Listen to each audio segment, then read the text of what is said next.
मंगला एक गावाकडची पण शिकलेली 25 वर्षाची मुलगी. एखाद्या खेडेगावात राहणाऱ्या मुलीसाठी तो 3 खोल्यांचा फ्लॅट म्हणजे जणू स्वर्गच होता.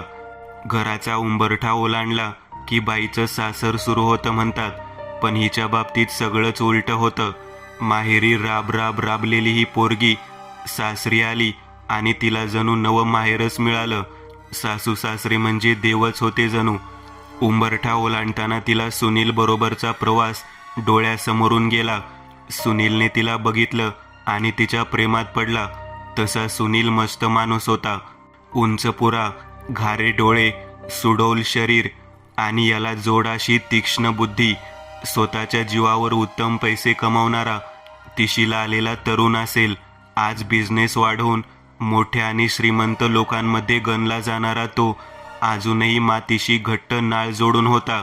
मंगला त्याला पाहता क्षणी पसंत पडली. अगदी घरच्यांनाही त्याने सांगितलं, लग्न करीन तर हिच्याशीच. घरचे लोकही चांगले, त्यांनी लगेच परवानगी दिली. पण साहेबांची अट आधी प्रेम, मग लग्न आणि मग सुरू झाला तो प्रेमाचा सुंदर प्रवास. तिला पटवण्यासाठी तिच्या मागे मागे जाणं, ते तिच्या घरच्यांना तयार करून लग्न पार पडणं, सगळं कसं अगदी जमवून आणलं. आहोनी मंगला बराच वेळ विचार करत राहिली. आज आमच्या लग्नाचा 2रा वाढदिवस. मंगला आपल्या काळ्या सोनेरी मण्यांशी चाळा करत स्वतःशीच बोलत होती. आज सुनील तिला मस्तपैकी हॉटेलला घेऊन जाणार होता. त्याची आवडती लाल साडी, अंगावर दागिने घालून सजलेली ती त्याने खूप दिवस पाहिली नाही, असं तो म्हणाला होता. म्हणून ही वेडी जशीच्या तशी तयार झाली होती. आता कधीही दारावरची बेल वाजेल आणि साहेब आज्ञा करतील, चल ग माऊ, जायचं आहे ना आपण. मंगलाचं लक्ष आता फक्त घड्याळाकडे लागलं होतं. घड्याळाचा काटा हळूहळू पुढे जात होता आणि मंगलाच्या मनातील हुरहुर अजून वाढत होती. अचानक एखाद्या बेसावध क्षणी बेल वाजली आणि मंगला जवळजवळ पळतच दरवाजापाशी गेली. आपल्या नाजूक हातांनी तिने दरवाजा उघडला आणि तिला समोर सुनील दिसला तर खरा, पण तिच्या मनासारख्या अवस्थेत नाही, तर झिंगलेल्या आणि धडपडायला आलेल्या अवस्थेत. सुनील, हे काय? अशी अवस्था कशी झाली तुझी? आणि दारू कधी प्यायला लागलास तू? मंगला थोडंसं राग आणि काळजीने त्याला विचारत होती. मला नाही माहीत, पार्टीला गेलेलो, मिक्स केली वाटतं कोणीतरी, असं म्हणत सुनील जमिनीवर झोपी गेला. दुसऱ्या दिवशी जेव्हा तो उठला तेव्हा त्याला काहीच आठवत नव्हतं, पण डोकं भयंकर दुखत होतं. मंगलाने त्याला थोडंसं लिंबू पाणी दिलं तेव्हा कुठे साहेब शांत झाले. मागच्या घटनेला आता काही महिने उलटले होते. एव्हाना सगळे हे विसरूनच गेले होते. तसाही सुनीलवर कामाचा ताण होता. बहुतेक त्याला यायला बराच उशीर होत असे. मंगला मात्र जगायची बिचारी त्याच्यासाठी, पण आता मात्र सुनील पहिल्यासारखा राहिला नाही असं तिला वाटायला लागलं होतं. कारणही तसंच होतं म्हणा. सुनील हल्ली खूप राग करायला लागला होता आणि त्याहून विचित्र गोष्ट म्हणजे त्याला आठवतच नसे की आपण थोड्या वेळापूर्वी काय करत होतो, का रागावलो याची जाणीव नव्हती जणू त्याला. कामाचा ताण असेल असा विचार करून मंगला सगळं सोडून देत होती. एक दिवस मंगला अशीच वाट बघत होती सुनीलच्या येण्याची. साधारण 10 वाजले असतील. दारावरची बेल वाजली आणि मंगलाने दरवाजा उघडला. समोर बघते तर काय, सुनील अडखळत तिच्या समोर उभा होता. त्याचे डोळे जणू रक्ताने भरून गेल्यासारखे लाल झाले होते. त्याच्या चेहऱ्यावर खुनशी भाव होते आणि एका हातात गुलाबाचं फूल घेऊन तो धडपडतच आत यायचा प्रयत्न करत होता. मंगलाला काहीच कळेनासं झालं होतं. हा काय विचित्रपणा तिला समजेना. तिने याला पाणी दिलं आणि सहज विचारलं, बरं वाटतंय ना? होकारार्थी मान हलवत तो रागाने तिच्याकडे बघून गरजला, ए चल, माझा कोट काढ. मंगलाला त्याचं वागणं बघून आश्चर्य वाटत होतं, पण तिने बिचारीने काही न बोलता तो कोट काढला आणि त्याला झोपायला वर नेलं. सुनीलच्या या वागण्याचा विचार करत असतानाच तिने सहज कोटचे खिसे तपासले आणि कोटच्या आतल्या कप्प्यात तिला एक कागद सापडला. नाही, कागद नव्हता तो, पत्र होतं ते एक. मंगला ते पत्र वाचू लागली. प्रिय तानिया, तुला मी कसं सांगू कळत नाहीये. आपली ओळख झाली तेव्हापासून मला असं वाटतंय की आपल्यात काहीतरी नातं नक्की आहे. तू पाहता क्षणीच मला आवडलीस. गेले 4 महिने झाले आपण एकत्र फिरतोय आणि आता मला वाटतंय की आपण लग्न करावं. मला माहीत आहे की माझं लग्न झालंय. मग हे कसं असं तुला वाटत असेल ना, पण तुला म्हणून सांगतो, आमचं जरी प्रेम असलं ना तरी बायको म्हणून तिच्याकडे तो क्लास कधीच नव्हता. ती अजूनही गावंढळ आहे. खरं सांगतो, लवकरच मी तिच्यापासून घटस्फोट घेईन आणि मग आपण लग्न करूया. तुझाच सुनील. मंगलासाठी हा खूपच मोठा झटका होता हे नक्की. तिने हळूच ते पत्र घडी केलं आणि भरल्या डोळ्यांनी तिच्या सासू सासऱ्यांकडे धाव घेतली. हे पत्र वाचून त्यांनाही तेवढाच धक्का बसला होता जेवढा तिला. मंगला अजूनही रडतच होती. आईंना याचा प्रचंड राग आला होता. कोणी केली करणी माझ्या पोरावर? का मीच त्याला संस्कार द्यायला कमी पडले कोणास ठाऊक? बाबांनी म्हणजे मंगलच्या सासऱ्यांनी तिला शांत केलं आणि मंगलाकडे दुःखी चेहऱ्याने पाहत म्हणाले, बाळा आम्हाला माफ कर. आईबाप म्हणून आम्ही कमी पडलो ग. उद्या या सगळ्याचा जाब विचारतो बघ मी त्याला. नाही बाबा, त्यांच्या मनासारखं हो द्या. मंगला रडत रडत म्हणाली. आई आणि बाबांनी तिला समजवायचा बराच प्रयत्न केला पण तिने ऐकलं नाही. दुसऱ्या दिवशी सुनील उठला. त्याचं डोकं अजून पण दुखत होतं. तो खाली आला आणि मंगलाला हाक मारू लागला. इतक्यात त्याच्या वडिलांनी त्याला अडवलं. ते पत्र दाखवत त्याला या सगळ्याचा जाब ते विचारू लागले. ते पत्र बघताच सुनीलचं डोकं अजूनच दुखायला लागलं. त्याचे डोळे लाल होऊ लागले. चेहऱ्यावर खुनशी भाव येऊ लागले. कोणी दिलं हे पत्र तुम्हाला? सुनील रागाने ओरडू लागला. मंगलाला कोर्टमध्ये मिळालं तुझ्या. त्याचे वडील शांतपणे म्हणाले. सुनीलचा राग आता अनावर झाला होता. एखाद्या जंगली जनावरासारखा तो मंगलाच्या नावाने ओरडू लागला. त्याला अचानक समोर मंगला दिसली आणि त्याने तिचा हात पकडत तिला खेचत टेबलजवळ आणली. आई वडिलांच्या ओरडण्याचा त्याच्यावर काहीच परिणाम होत नव्हता. त्याने मंगलाला एका कागदावर सही करायला सांगितली आणि सही करताच तिला जवळजवळ खेचतच घेऊन गेला आणि दरवाजाकडे नेऊ लागला. निघ या घरातून. आजपासून आपला संबंध संपला. सुनीलने जोरात दार आपटलं आणि तो खोलीत निघून गेला. मंगला एकटीच वाट फुटेल तिथे जात होती. आता तर अंधार पण पडला होता आणि ती जवळजवळ शहराबाहेर येऊन पोहोचली होती. तिला आता एकच प्रकाश दिसत होता, तो म्हणजे स्मशानात जळणाऱ्या चितेतून निघणारा अग्नी. ती झपझप पाऊल टाकत तिथे जाऊ लागली आणि आता तिला समोर एकच पर्याय दिसत होता, आत्महत्या. ती काही करायला जाणार इतक्यात मागून एक आवाज आला. ए पोरी थांब. काय करायला निघाली आहेस तू? आणि का? तिथल्या एका मांत्रिकाने तिला थांबवलं. मंगला रडतच म्हणाली, मला जगायचं नाहीये. मांत्रिकाने कारण विचारल्यावर तिने घडलेली सर्व घटना सांगितली. सगळं ऐकून घेतल्यावर त्याने तिला एकच प्रश्न विचारला, तुला बदला घ्यायचा आहे का? मंगलाने काहीच उत्तर दिलं नाही. तिच्या डोळ्यात आग दिसत होती फक्त. मांत्रिकाने ध्यान लावलं आणि तिला काहीतरी सांगू लागला. हे काम खूप कठीण आहे हा पोरी. त्या बाहुलीत बरीच शक्ती असते. मांत्रिकाने असं म्हणत तिचा निरोप घेतला. मंगला परत घराकडे जाऊ लागली. आता तिच्या डोळ्यात निश्चय दिसत होता, पण कसला ते माहीत नाही. इकडे सुनील शांतपणे झोपी गेला होता. जणू काही आज घडलेला प्रकार त्याच्या लक्षातही नाही आहे.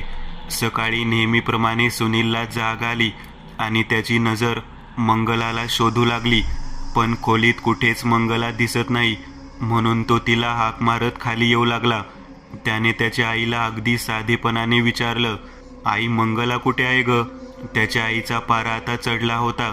ती रागातच त्याला म्हणाली, बेशरम मुला, लाज वाटत नाही विचारायला? काहीच न समजल्यासारखा तो आईकडे बघू लागला आणि आवरायला निघून गेला. अचानक दरवाजाची बेल वाजली म्हणून बाबांनी दार उघडलं आणि त्यांना समोरच मंगला दिसली. इतक्या वेळा सुनील आवरून बाहेर आला होता. मंगलाकडे बघतच तो तिला म्हणाला, अजून इकडेच आहेस वाटतं तू? मंगलाने फक्त हो असं उत्तर दिलं. तिच्याकडे रागाने बघत तो निघून गेला. मंगलाने आई आणि बाबांकडे कटाक्ष टाकला आणि म्हणाली, अजून खूप काही भोगावं लागणार आहे हे नक्की. दोघांनाही याचा अर्थ लागला नव्हता, पण प्रकार नक्कीच गंभीर होता. मंगला आवरून घराबाहेर पडली. गाडीने रस्ता कापत कापत ती एका टुमदार बंगल्याकडे गेली. तिने वॉचमनला सांगितलं आणि ती आत आली. त्या प्रशस्त बंगल्यात आत गेल्यावर समोरच एक सोफा होता आणि त्याला लागूनच जिना होता. वरच्या मजल्यावर जायला. कोण हवाय तुम्हाला? एका आवाजाने मंगलाचं लक्ष वेधून घेतलं. तूच ना तानिया? मंगला गरजली. हो मीच. पण तू कोण आहेस? तानियाने तिला प्रतिप्रश्न केला. मी मंगला, सुनीलची बायको. मंगला रागाने तिच्याकडे पाहू लागली. एक खोटी सांत्वनाची झालर ओढून तानिया तिच्याकडे पाहत म्हणाली, तुझ्याबद्दल मला खूप वाईट वाटत आहे, पण कसं आहे ना, सुनीलला तू नाही मी आवडते. त्यामुळे त्याचा विचार सोड आणि तू निघून जा त्याच्या आयुष्यातून. खोटारडे, लाज नाही वाटत असे म्हणायला? मला माहीत आहे तू त्याला स्वतःच्या जाळ्यात ओढलंस आणि आता असं बोलतेस. याचे परिणाम भोगावे लागतील तुला. मंगला रागाने म्हणाली. परिणाम? त्यांची पर्वा असती तर प्रेम केलंच नसतं ग मी. तानिया विचित्रपणे हसत मंगलाला म्हणाली, एकच सांगते तुला, तुझी सगळी रहस्य बाहेर काढायच्या आधी थांबव सगळं. असं म्हणून मंगला तिथून निघून गेली. आपली गाडी काढून मंगला घरी आली आणि सुनीलच्या येण्याची वाट पाहू लागली. अखेर सुनील आला. आता मात्र सुनीलला अजिबात बरं वाटत नव्हतं. त्याचं अंग तापाने फणफणलं होतं. तिने त्याचा हात हातात घेतला आणि दुसऱ्या हाताने त्याला कुरवाळू लागली. अजून काही दिवस सुनील, मी तुझी सुटका करीन यातून. मंगला स्वतःशीच बोलत झोपी गेली. सकाळी उठून तिने सुनीलच्या कपाळाला हात लावून ताप बघितला आणि तो कमी लागताच तिने त्याला उठायला सांगितलं. 2 दिवस आराम कर सुनील, गरज आहे तुला. नाही ग, खूप काम बाकी आहे, शपथ. सुनील व्याकुळ होऊन म्हणाला. इतक्यात दाराची बेल वाजली. मंगलाने जाऊन दरवाजा उघडला तर समोर एक 50शीचा माणूस दिसत होता. चेहऱ्याची ठेवण अगदी सुनीलच्या बाबांसारखी. एक पायघोळ सदरा, हातात कापडी पिशवी आणि बॅग होती, पायात तुटकी चप्पल. अशा अवस्थेत असलेल्या त्या माणसाला पाहून मंगलाने बाबांना हाक मारली. बाबा धावतच बाहेर आले आणि त्यांना त्या माणसाला बघून आश्चर्याचा धक्काच बसला. चंद्रकांत तू? आश्चर्य मिश्रित आनंदाने बाबा ओरडलेच. हो दादा, इथे काम होतं माझं, म्हणून आलो होतो. 2 दिवस राहिलो तर चालेल ना तुला? बाबांनी लगेच होकार दिला. अर्थात आईंना ही गोष्ट आवडली नसावी. एक कटाक्ष टाकून त्या निघून गेल्या. सुनील सुद्धा कोण आले बघायला म्हणून खाली आला. अनोळखी माणसाला पाहून जरासा हबकलाच. त्याच्या वडिलांनी त्याची ओळख करून दिली आणि सुनीलला आराम करायला सांगितलं. सुनील खोलीत परत चाललाच होता की त्याच्या पोटात एक कळ आली आणि तो जमिनीवर कोसळला. सुनील आता तडफडायला लागला होता. सुनील आईला हाक मारत होता, पण कोणालाच समजत नव्हतं की नक्की काय होतंय. इतक्यात अचानक काकांनी पिशवीतून एक धागा काढला आणि काहीतरी पुटपुटत त्याला बांधला. तो धागा बांधल्या क्षणी सुनील पूर्णपणे शांत झाला होता. सगळीकडे आता नीरव शांतता पसरली होती. काकांनी बोलायला सुरुवात केली. दादा, याच्यावर कोणीतरी काळी जादू केली आहे आणि करणारा याच घरात आहे आपल्यासोबत. कोण आहे तो चंद्रकांत?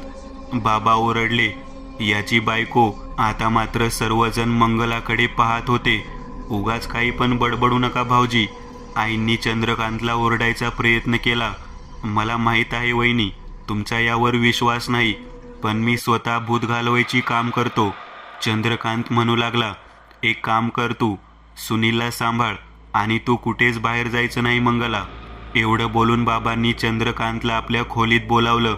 मंगला आता हॉलमध्ये एकटीच होती. इतक्यात तिच्या फोनची रिंग वाजली. नंबर मात्र अननोन होता, पण तिने उचलला होता. फोनच्या त्या बाजूने येणारा आवाज अत्यंत भयभीत झालेला होता. मी तानिया बोलते आहे. मला माफ कर मंगला, माझी मोठी चूक झाली. तू बोललीस तसंच झालं. ती बाहुली गायब झाली आहे. कोणीतरी ती बाहुली चोरली आहे आणि एक चिठ्ठी ठेवली आहे की तो संपला आता. काय?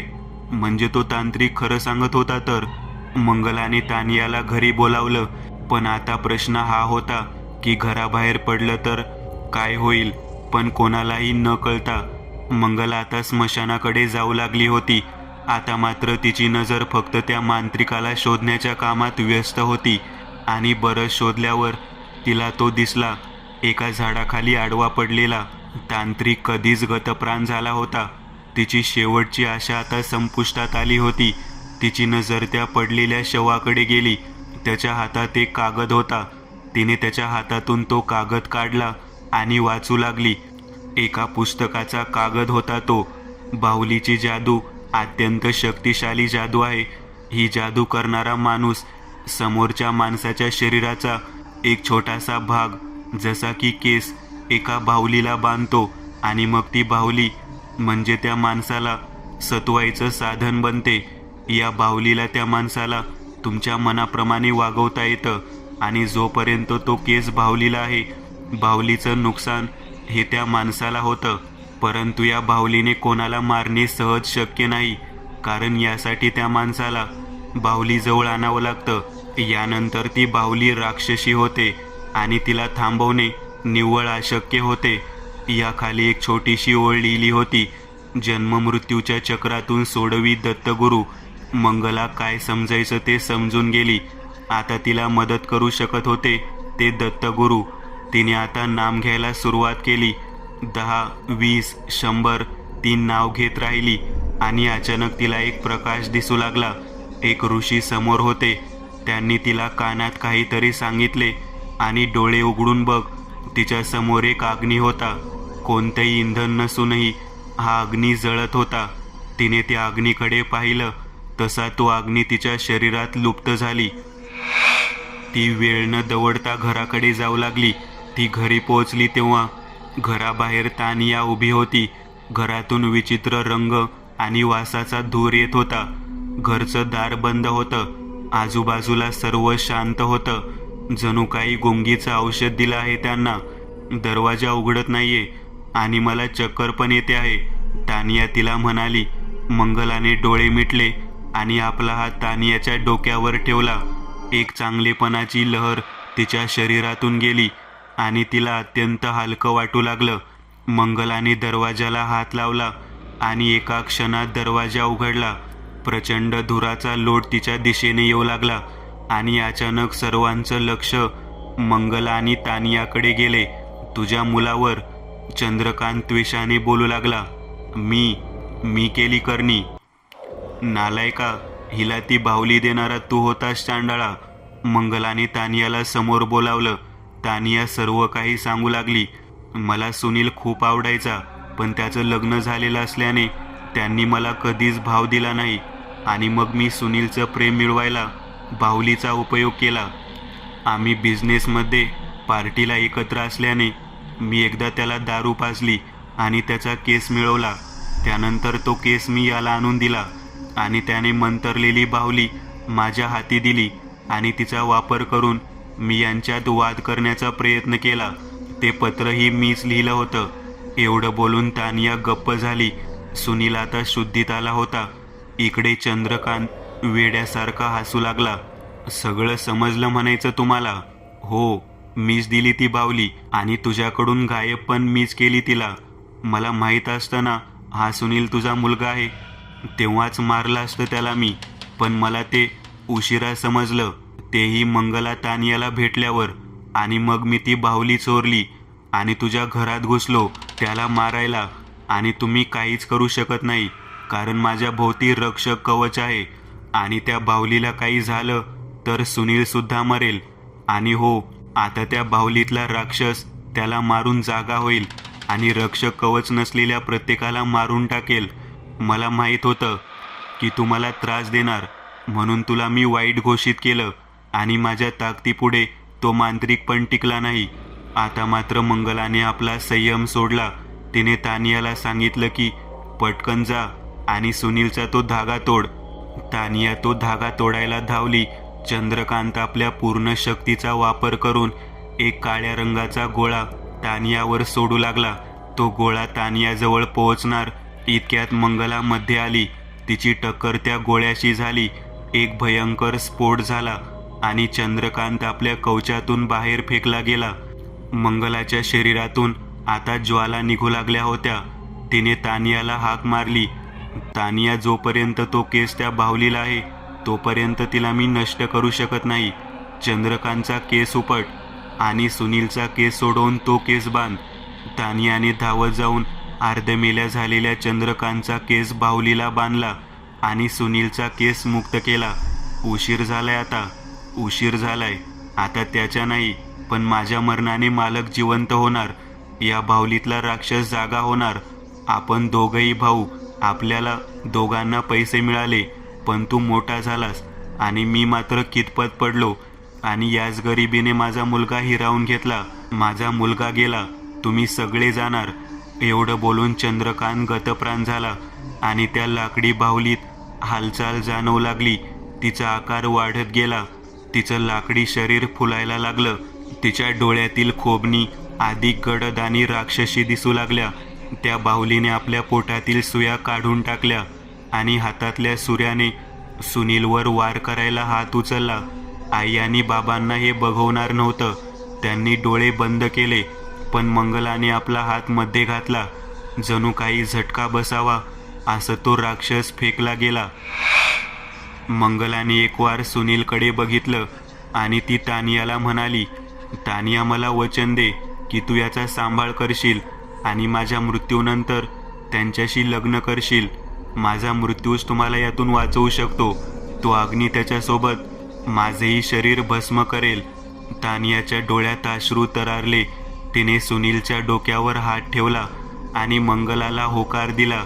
सुनील अजूनही उठू शकत नव्हता, पण त्याने मंगलाला विनंती केली की तू असं काही करू नकोस. मंगला मात्र काहीच बोलली नाही. तो राक्षस आता पुन्हा उठला होता. त्याने पुन्हा मंगलावर हल्ला चढवला. आपल्या संपूर्ण शक्तीनिशी तो हल्ला तिने थांबवला आणि पुढच्या क्षणी त्या दोघांच्याही शरीराने पेट घेतला. वातावरण आता साफ झालं होतं. या घटनेचा लवलेशही कुठेच दिसत नव्हता. मंगलाने जगातल्या सर्वात वाईट बाहुलीच्या जादूला हरवलं होतं. तानिया आणि सुनीलचं लग्न झालं. त्यांनी त्यांच्या मुलीचं नाव मंगला ठेवलंय. आणि हो, ते गरिबांना नेहमी मदत करतात, पुढे कधी कोणी चंद्रकांत तयार होऊ नये म्हणून. होळी खेळून झाली आणि तो रंगपंचमीचा पूर्ण दिवस रंग खेळण्यात गेला. खूप मज्जा केली, खूप रंग खेळला. सगळ्या गावात होळी खूप उत्साहात साजरी केली गेली.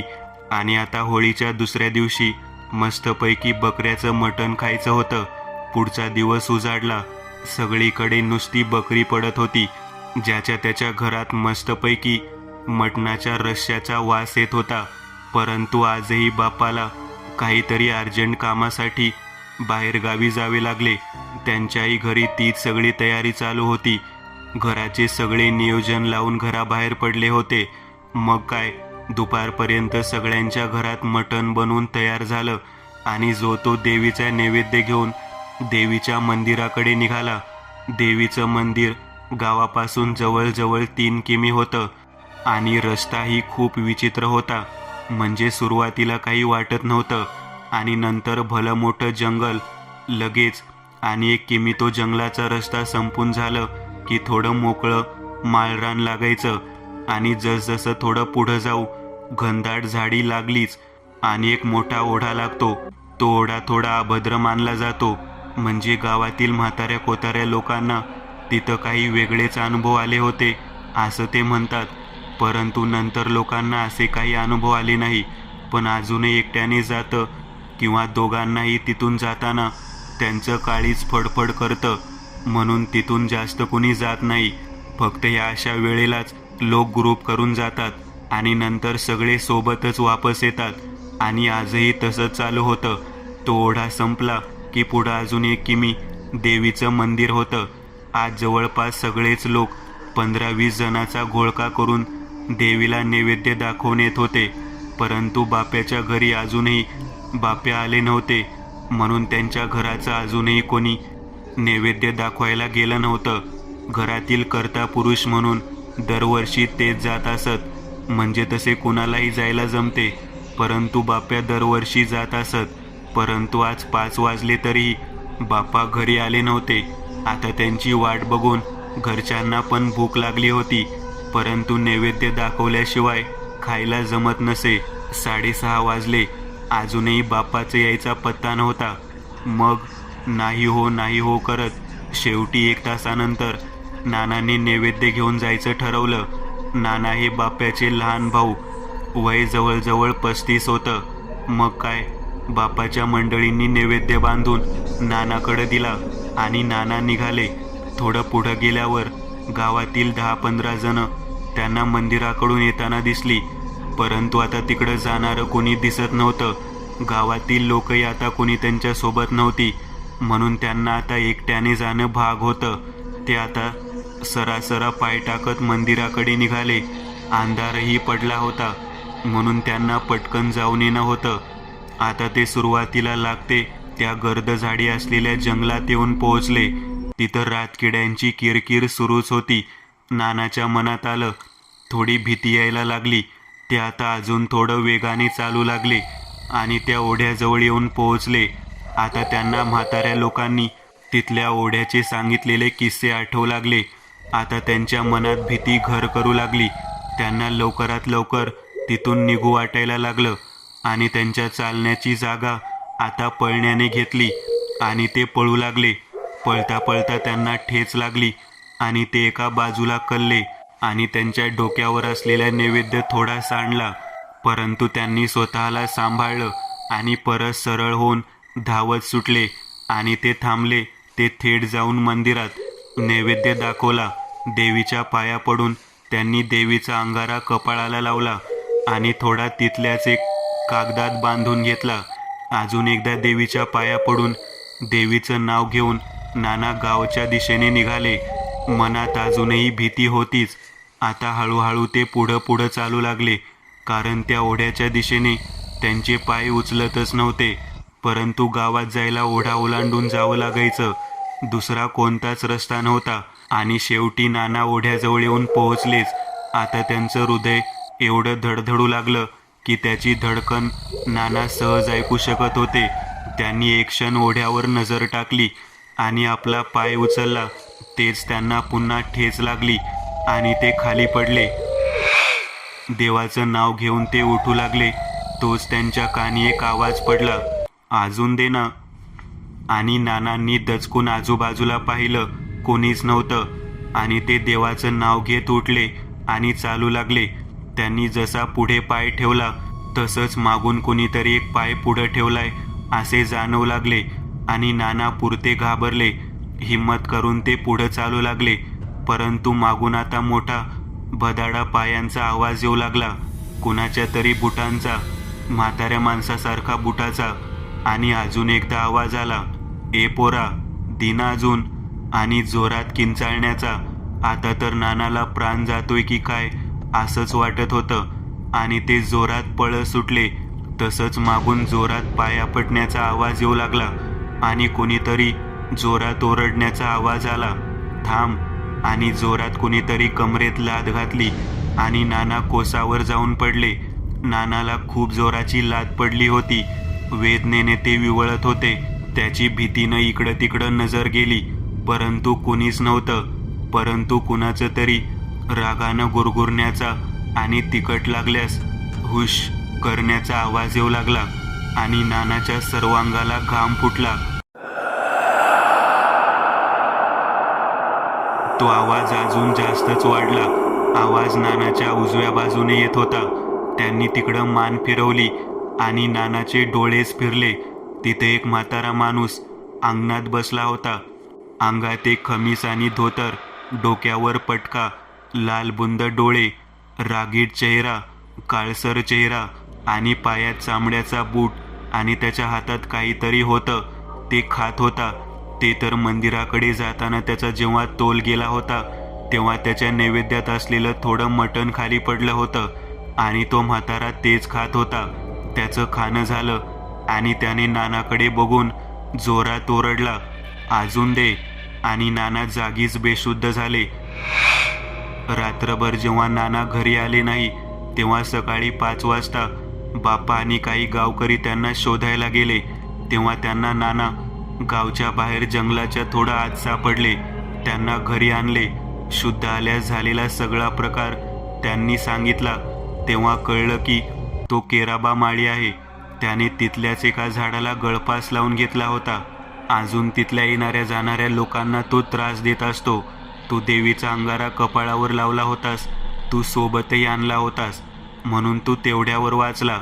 नाहीतर केरबा लोकांचा छळ करून त्यांना मारण्यास भाग पाडतो. तुझं नशीब बलवत्तर म्हणून तू तेवढ्यात वाचलास आणि देवीनं तुला त्याच्या वेशीबाहेर आणून सोडलं. आणि परत त्याच्या कानी आवाज आला, अजून दे ना. मित्रांनो, आज पुरतं एवढंच. तुम्हाला जर काही गोष्ट आवडली असेल तर नक्की लाईक करा. तुमच्यापैकी बरेचसे जण व्हिडिओ लाईक न करताच पळून जातात. पण हा जर व्हिडिओ तुम्ही लाईक केला तर मला जरा बरं वाटेल आणि असेच भारी भारी व्हिडिओ बनवायची माझ्यात एनर्जी येईल. त्यामुळे नक्की लाईक करा. आणि अजूनही कोणी या चॅनलला सबस्क्राईब केलेलं नसाल तर लगेच सबस्क्राईब करून टाका. आणि बाजूची घंटी ती मात्र दाबायला विसरू नका. देवाची घंटी आहे ती. चला तर मग पुन्हा भेटूया अशीच एक आगळी वेगळी गोष्ट घेऊन पुढच्या